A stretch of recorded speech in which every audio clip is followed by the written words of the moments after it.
सद्गुरुदेव भगवान की जय। श्री मौनी बाबा जी भगवान की जय। प्रिय मित्रों, आज विजयदशमी के पावन पर्व पर आप सभी का मैं हार्दिक वंदन करता हूं, अभिनंदन करता हूं, स्वागत करता हूं। सभी सकुशल रहें, मैं यही प्रार्थना करता हूं। जय जय श्री सीताराम। गुरुदेव की असीम कृपा हो, यही मैं चाहता हूँ।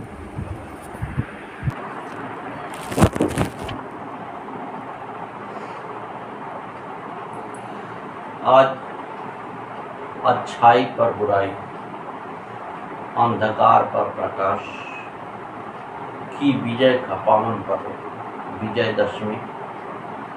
आप सभी सनातन धर्मावलंबियों को ढेर सारी बधाइयाँ, बहुत बहुत मंगल शुभकामनाएं।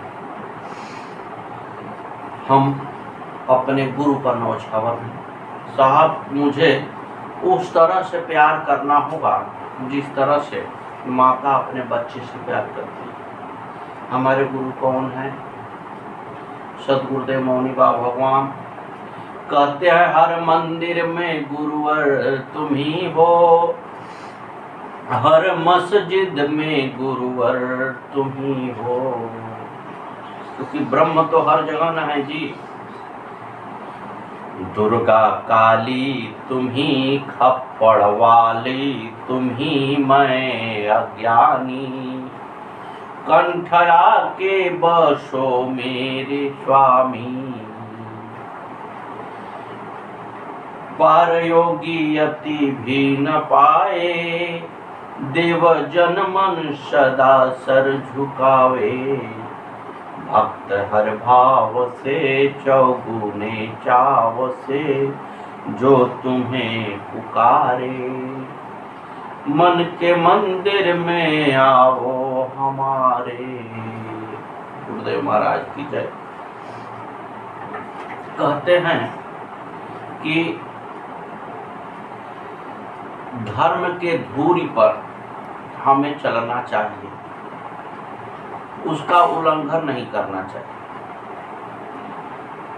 सभी माताओं से मेरा अनुरोध है कि बच्चे सुबह उठे तो अपने माता पिता का अभिवादन करें, अपने गुरु को प्रणाम करें और रोज बच्चों को ये आदत जरूर सिखाना चाहिए कि घर से निकलने से पहले 2 अगरबत्ती प्रभु के नाम अर्पण जरूर करें। इससे होता क्या है कि भक्ति जागृत होती है। वो बच्चा गलत कदम उठाने से कतराएगा, जल्दी गलत कदम नहीं उठा सकता। उसको धर्म की तरफ मोड़ना बहुत जरूरी है। और संस्कार बड़ा लुप्त हो रहा है साहब, समझ में नहीं आ रहा है। आजकल के दुनिया में कोई किसी को पहचान नहीं पा रहा। और आप जानते हैं कि संस्कार विहीन प्राणी पशु तुल्य होता है। अगर मेरे पास कोई संस्कार न हो तो उस पशु में और मुझे में क्या अंतर? वो पशु नंगा है और मैं कपड़ा लत्ता पहना हूँ, एक संस्कार है मेरा। अगर मैं कपड़ा लत्ता नहीं पहना हूँ, मेरे पास कोई संस्कार न हो, तो मैं पशु ही हूँ। इसलिए कहने का तात्पर्य यह है कि मुझे आज संस्कार बड़ी तेजी से समझने की जरूरत है। देखिए, मान लो कि आयु बड़ी छोटी हो गई।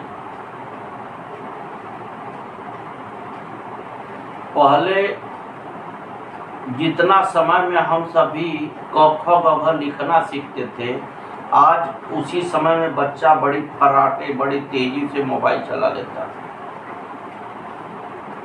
और बहुत ही तीव्र बुद्धि हो गई है उतने अवस्था में। इसलिए कि कलयुग का प्रभाव है साहब, और आयु जो है छोटी होती जा रही है।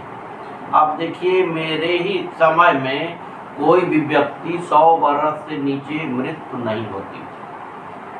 आज का है भैया, आज 60 वर्ष के ऊपर जाने में सब गति हो जा रही है।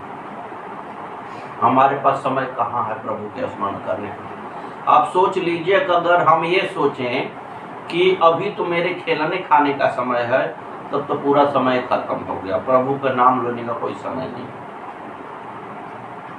और जिस उद्देश्य से मैं यहाँ आया हूँ, वो उद्देश्य हम कब पूर्ण करेंगे? क्या मैं खाली हाथ आया और क्या मैं खाली हाथ ही लौट जाऊं?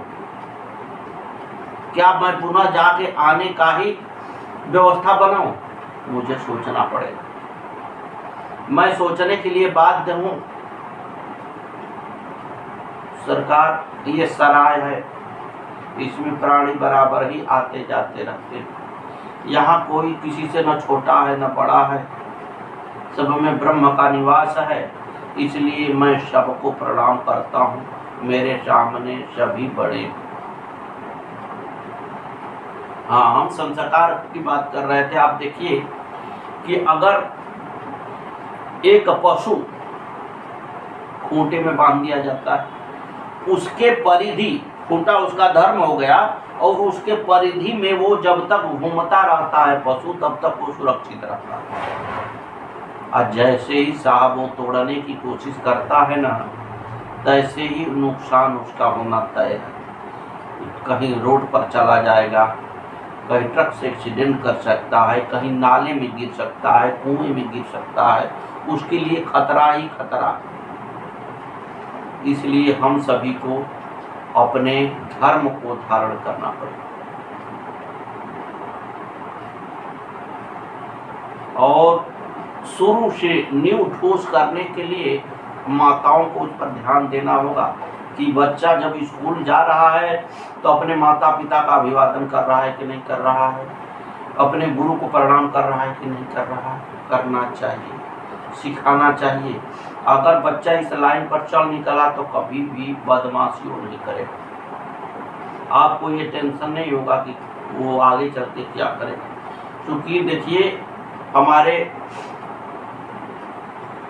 देश में आरएसएस नाम की हिंदू की सबसे बड़ी संस्था है, और जहाँ तक मैं जानता हूँ, देखा हूँ, बहुत अच्छी शिक्षा के साथ साथ संस्कार दिया जाता है बच्चों को। मुझे ये देख के बहुत ही अच्छा लगता है।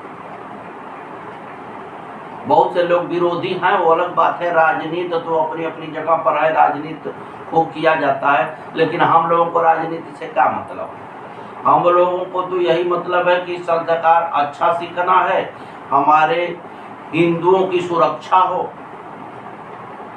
हमारा देश कभी गुलाम न हो और दिन प्रतिदिन आगे बढ़ता जाए।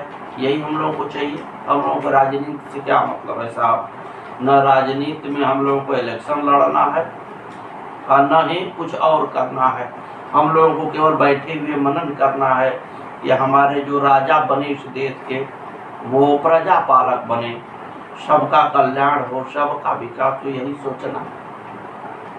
तो हम निश्चित रूप से सनातन धर्मावलंबी हैं, और सभी माता पिता से यही आग्रह है कि बच्चों को नींव से ही आप समझाइए, बताइए। इससे आपका भी भला होगा और सबसे बड़ा भला होगा समाज का।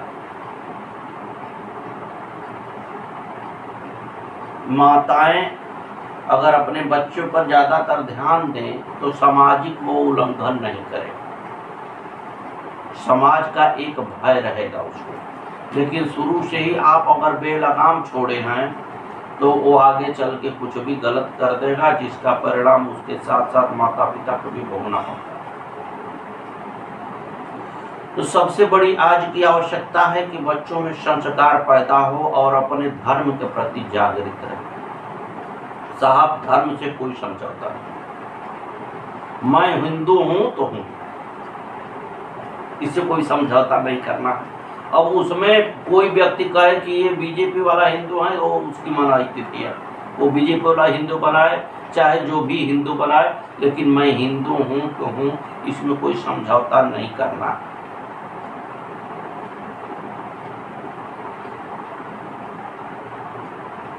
समाज धीरे धीरे स्थितियां विपरीत होती जा रही हैं। आप देख रहे हैं कि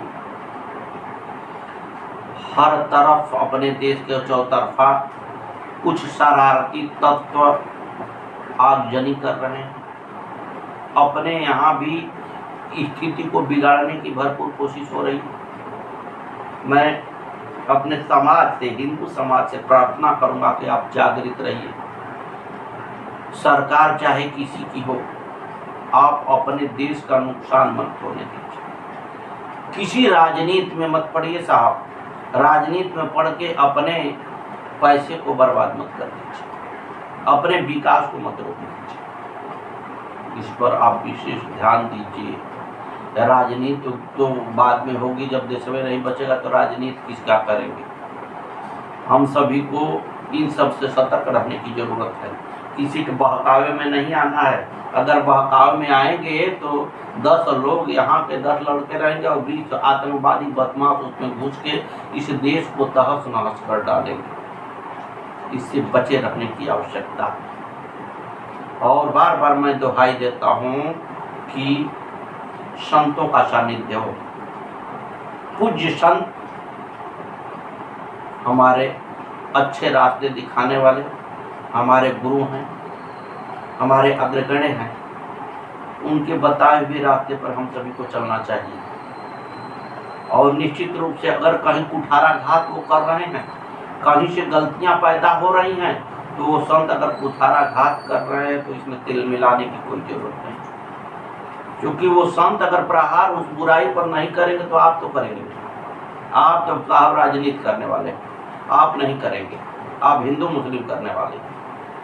लेकिन जो संत किसी बुराई पर प्रहार करता है वो सम्माननीय है, पूजनीय है, उस पर सीखने की जरूरत है।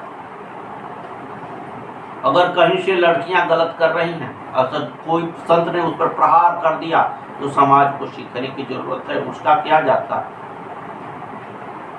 लेकिन उनका उतना ही इस देश से प्यार है जितना हमारा है। जितना हमारा देश है उतना उनका है। तो वो भी यही चाहते हैं कि हमारा देश जो है आगे बढ़ता जाए, कोई नुकसान ना हो इसको, और हम भी यही चाहते हैं। मुट्ठी भर लोग इस देश को बर्बाद कर देंगे साहब। और खास तौर से मैं सनातन धर्मावलंबियों को प्रार्थना करता हूं कि अपने देश को अछूते बनाए रखें। साहब अगर देश है तो हम हैं, अगर देश नहीं है तो हम क्या। हो सकता है कि लोग आक्रमण करें और मुझे फूंक डालें, बचने का कोई चांस नहीं मिलेगा। इसलिए हमको आज से ही सतर्क हो जाना है, किसी को अंगुली दिखाने का अवसर नहीं देना।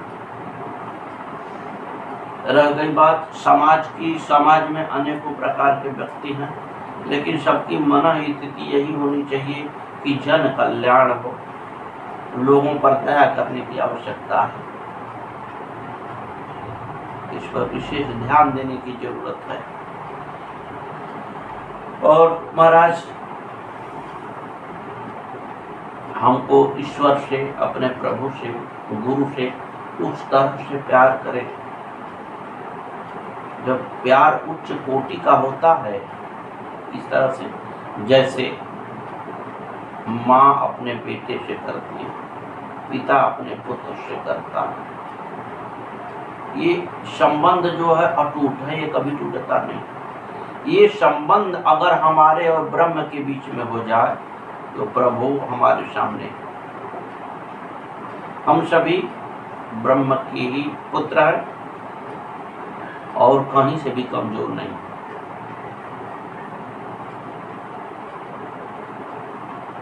लेकिन आवश्यकता है कि हम सभी को ब्रह्म के पहचानने की। अब ब्रह्म की पहचान तो साहब तब न होगी जब मुझे अक्ल होगा। मुझे अगर पशुवत ही व्यवहार करना है तो कहाँ से ब्रह्म दिखाई देंगे। आज तक मैं पैदा हुआ हूँ, अपने पिता को जानता ही। जो इस शरीर में बोल रहा है उस मालिक के बारे में मुझे पता नहीं, तो मैं क्या जाना, कुछ भी नहीं कर साहब। घमंड से और धन दौलत से ब्रह्म नहीं मिलते। ब्रह्म मिलते हैं समर्पण से, प्यार से। उच्च कोटि का प्यार करना होगा। कहते हैं ना, एक बार नारद जी पृथ्वी पर आए और दो लोग, एक व्यक्ति एक आम के वृक्ष के नीचे बैठा था और एक व्यक्ति एक पीपल के वृक्ष के नीचे बैठ के तपस्या कर रहा था। तब तक वो लोग देखते हैं कि नारद मुनि दिखाई देते हैं। नारद जी जैसे ही उस आम के वृक्ष के नीचे पहुंचते हैं, वो तपस्वी उठ के प्रणाम करता है और ऋषि से कहता है कि ऋषिवर, आप जो है प्रभु के बड़े ही नजदीक है, आप उनसे जरा प्रार्थना करिए कि वो कब दर्शन देंगे। तो नारद जी ने कहा कि ठीक है, तुमको शीघ्र ही प्रभु दर्शन देंगे, ऐसा मुझे समझ में आ रहा है।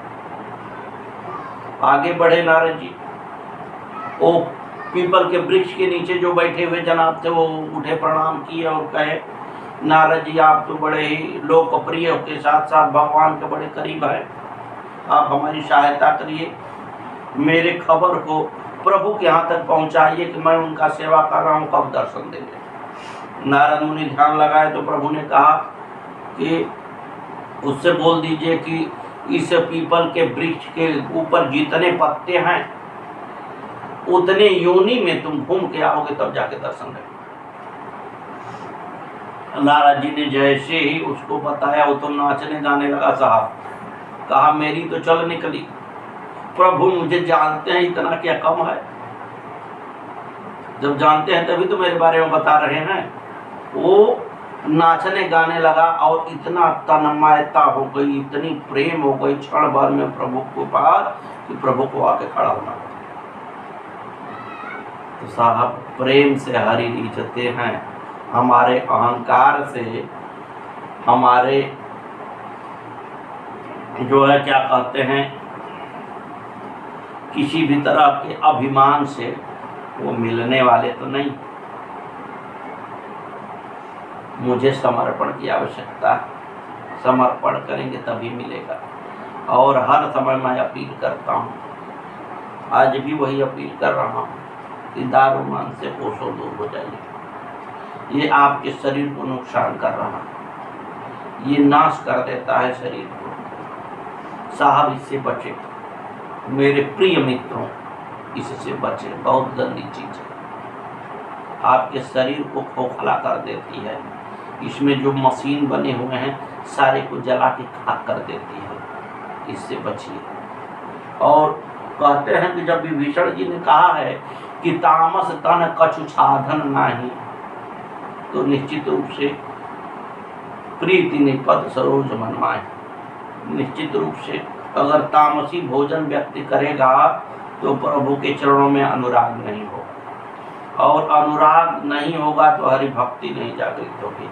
और जब भक्ति जागृत होगी तभी तो आप साधना करेंगे, तभी तो भगवान के बारे में जानने की कोशिश करेंगे, तभी ना आपका आवागमन बंद होगा साहब। तो आप आए हैं तो इस बार कोशिश कर लीजिए कि आवागमन को बंद किया जाए। कितने दिन, हमने पहले ही सवाल उठाया कि कितने दिन किया है, इसमें भी आप जो है आधा आयु तो मान के चलिए कि सोने में बिता दिए। रात दिन होता है ना, तो जब रात हुआ तो अब सोते हैं, भगवान का नाम थोड़े लेते हैं। तो रात इस तरह से बिता दिए, दिन काम करने में बिता दिए, और सारा मिल के उखड़ा क्या कि घर का पेट किसी तरह चला दिए। क्या कर दिए भैया आप? तब तो आया करने का समय आ गया है। तो अब आपने बिस्तरा पकड़ लिया, हरि भजन तो कभी हुआ नहीं, अब बिस्तरा पकड़ लिए, अब हरि भजन होगा। अब सोच रहे हैं आप, हाय प्रभु इस कष्ट से उबारो, हाय प्रभु कष्ट। तो जब हाय हाय भी होती है ना, अब किसी भी बहाने प्रभु का स्मरण होता है तो कुछ जरूर कूड़े की गठरिया बन जाती उसी में सही। लेकिन हम चैतन्य हैं, मानव हैं। गुरुदेव ने बड़ी भारी कृपा किया। गुरुदेव होते कौन है? ब्रह्म होते हैं जी, और कोई नहीं होता। ब्रह्म स्वरूप ही गुरुदेव होते हैं। और देखिए, बिना बड़े बड़े संत महात्माओं की धरा और चलने वाली नहीं। हर समय संत भगवान रहे हैं, आज भी हैं। अब हम पहचाने ना पहचाने हमारी ऊपर है। हम सबको गालिए दे तो वो हमारे ऊपर है। वो थोड़े आके कहेंगे कि नहीं गाली मत दो, प्रभु का भजन करो। इतना सिखाया जा रहा है, अगर व्यक्ति नहीं सीखेगा तो कब सीखेगा। हम बार बार लोगों से अनुरोध करते हैं कि अपने गुरु के सानिध्य में रहें। गुरु जो है आपके लिए सबसे बड़े भगवान है। अगर वो चाह लिए ना तो आपका काम चकाचक हो जाए, लेकिन अगर नोट को ही आप अपना काम चकाचक कहते हैं तो परमात्मा जाने, उसके बारे में तो हम बात नहीं कर पाएंगे। हम यहाँ वो बात करेंगे कि जिससे इस पृथ्वी पर मानव तन पाके और इस सार्थक सिद्ध हो, इसके लिए विचार किया जाए। समय बड़ा कम है, थोड़ा सा समय है साहब, सोच लीजिएगा। अगर ये समय गया ना तो फिर यूं ही पछताना पड़ेगा। सद्गुरुदेव भगवान की जय। आगे की वीडियो में हम मिलते हैं आपसे। गुरुदेव महाराज की जय। जय जय श्री सीताराम।